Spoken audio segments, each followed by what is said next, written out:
ಇನ್ನು ಪೊಲಿಟಿಕಲಿ ರಾಜಕೀಯವಾಗಿ ಈ ಬಿ ರಿಪೋರ್ಟ್ನ ಪರಿಣಾಮ ಏನು? ಡೆಫಿನೆಟ್ಲಿ ಸಿದ್ದರಾಮಯ್ಯನವರು ಮತ್ತಷ್ಟು ಶಕ್ತಿಶಾಲಿ ಆಗ್ತಾರೆ. ಈಗಾಗಲೇ ಸಿಬಿಐ ತನಿಖೆ ಬೇಡ, ಲೋಕಾಯುಕ್ತ ಪೊಲೀಸರೇ ತನಿಖೆಯನ್ನು ನಡೆಸಲಿ ಅಂತ ಹೈಕೋರ್ಟ್ ಆದೇಶ ಕೊಟ್ಟಾಗ ಸಿದ್ದರಾಮಯ್ಯ ಬಣದ ಸಚಿವರುಗಳು ಏಕಾಏಕಿ ಆಕ್ಟಿವ್ ಆದ್ರು.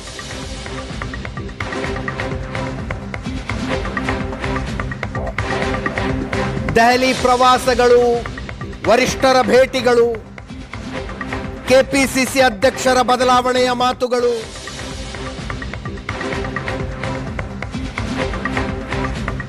ದಲಿತ ಸಮಾವೇಶದ ಮಾತುಗಳು ಎಲ್ಲ ಬಂದು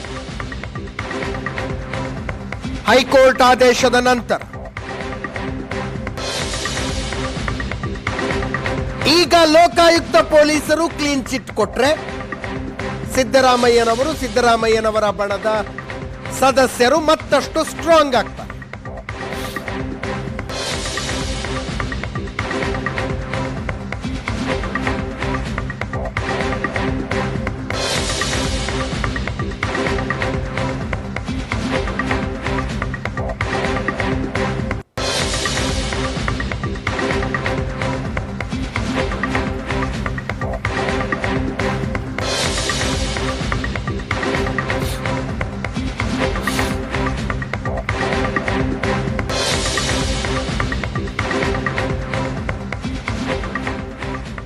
ಮತ್ತೊಮ್ಮೆ ನಮ್ಮ ಜೊತೆಗೆ ಪ್ರಶಾಂತ್ ಇದ್ದಾರೆ. ಪ್ರಶಾಂತ್, ಡೆಫಿನೆಟ್ಲಿ ಸಿದ್ದರಾಮಯ್ಯನವರು ಸ್ಟ್ರಾಂಗ್ ಆಗ್ತಾರೆ.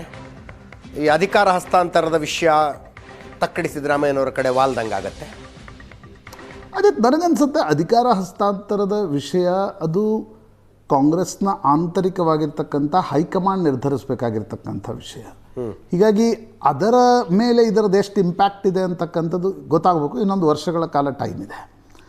ಆದರೆ ನಿಶ್ಚಿತವಾಗಿ ಇತ್ತೀಚಿನ ದಿನಗಳಲ್ಲಿ ಏನು ಕೆಲ ಬೆಳವಣಿಗೆಗಳು ನಡೀತಾ ಇದ್ವು. ಪ್ರಮುಖವಾಗಿ ವಿರೋಧ ಪಕ್ಷದ ಪಾಳಯದಿಂದ ಇನ್ನೂ 1 ತಿಂಗಳು ಇರ್ತಾರೆ, 2 ತಿಂಗಳು ಇರ್ತಾರೆ, 3 ತಿಂಗಳು ಸಿದ್ದರಾಮಯ್ಯನವರು ಇರ್ತಾರೆ, ರಾಜೀನಾಮೆ ಕೊಡೋ ಪ್ರಸಂಗ ಬರ್ಬೋದು. ನಾವು ಕೂಡ ವಿಶ್ಲೇಷಣೆಯನ್ನು ಮಾಡ್ತಾ ಇದ್ವಿ. ಹೌದು, ಇಡಿ ಒಂದು ವೇಳೆ ನಾಳೆ ಮುಂದುವರೆದ್ರೇನು, ನಾಳೆ ಪ್ರಕರಣ CBIಗೆ ಹೋದ್ರೇನು, ಆಗ ಸಿದ್ದರಾಮಯ್ಯನವರು ಒಂದು ಕಾನೂನಿನ ದೃಷ್ಟಿಯಿಂದ ಒಂದು ವಿಚಿತ್ರ ಪರಿಸ್ಥಿತಿಯಲ್ಲಿ ಸಿಲುಕ್ಕೊಳ್ತಾರೆ. ಆಗ ರಾಜೀನಾಮೆ ನೀಡದೆ ಬೇರೆ ವಿಧಿ ಇಲ್ಲ ಅಂತಕ್ಕಂಥ ವಿಶ್ಲೇಷಣೆಗಳು, ಬೇರೆ ಬೇರೆ ವ್ಯಾಖ್ಯಾನಗಳನ್ನು ಕೇಳ್ತಾ ಇದ್ವಿ.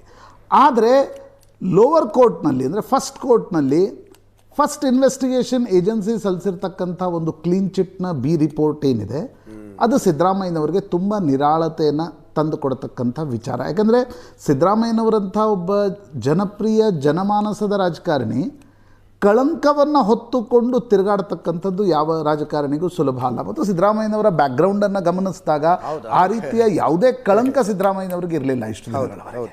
ಹೀಗಿರುವಾಗ ಯಾವುದೋ ಒಂದು 14 ಸೈಟ್ಗಳನ್ನು ತೆಗೆದುಕೊಂಡಿರ್ತಕ್ಕಂಥ ವಿಷಯದ ಕಳಂಕ ಹೊತ್ತುಕೊಂಡು ನಾಳೆ ರಾಜೀನಾಮೆ ನೀಡ್ತಕ್ಕಂಥ ಪರಿಸ್ಥಿತಿ ನಿರ್ಮಾಣವಾಗಿದ್ದರೆ ಅದು ಸಿದ್ದರಾಮಯ್ಯನವ್ರಿಗಷ್ಟೇ ಅಲ್ಲ, ಅವರ ಪಾರ್ಟಿಗೂ ಅವರ ಇಡೀ ಬೆಂಬಲಿಗರಿಗೂ ಕೂಡ ಸಾಕಷ್ಟು ಮುಜುಗರವನ್ನು ತರ್ತಕ್ಕಂಥ ವಿಷಯವಾಗಿತ್ತು. ಅಷ್ಟರ ಮಟ್ಟಿಗೆ ಬಿ ರಿಪೋರ್ಟ್ ಸಲ್ಲಿಕೆಯಿಂದ ಸಿದ್ದರಾಮಯ್ಯನವರು ನಿಶ್ಚಿತವಾಗಿ ನಿರಾಳರಾಗಿದ್ದಾರೆ. ಇನ್ನೇನಿದ್ರು ಅದೊಂದು ಪೊಲಿಟಿಕಲ್ ಫೈಟ್ ಆಗಿರುತ್ತೆ.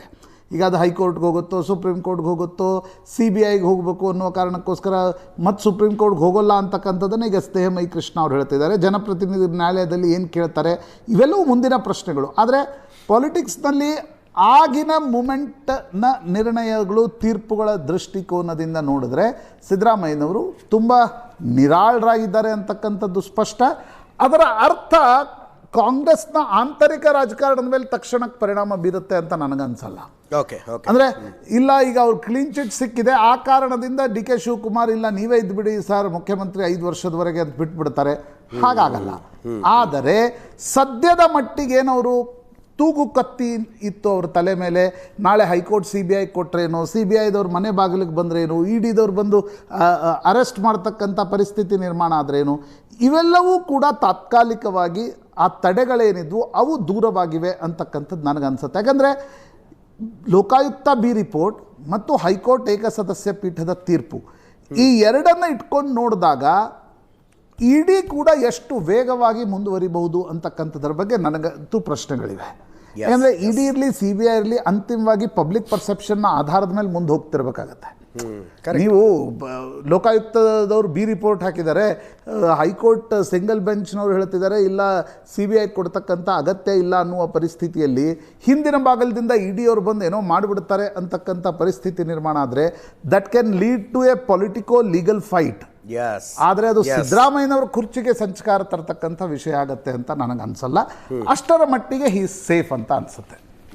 ಸದ್ಯಕ್ಕೆ ಸಿದ್ದರಾಮಯ್ಯನವರು ಸೇಫ್, ನಿರಾಳ. ಜನಪ್ರತಿನಿಧಿಗಳ ವಿಶೇಷ ನ್ಯಾಯಾಲಯ ಲೋಕಾಯುಕ್ತ ಪೊಲೀಸರು ಸಲ್ಲಿಸಲಿರುವ ಬಿ ರಿಪೋರ್ಟನ್ನು ಒಪ್ಕೋಬೇಕಷ್ಟೆ.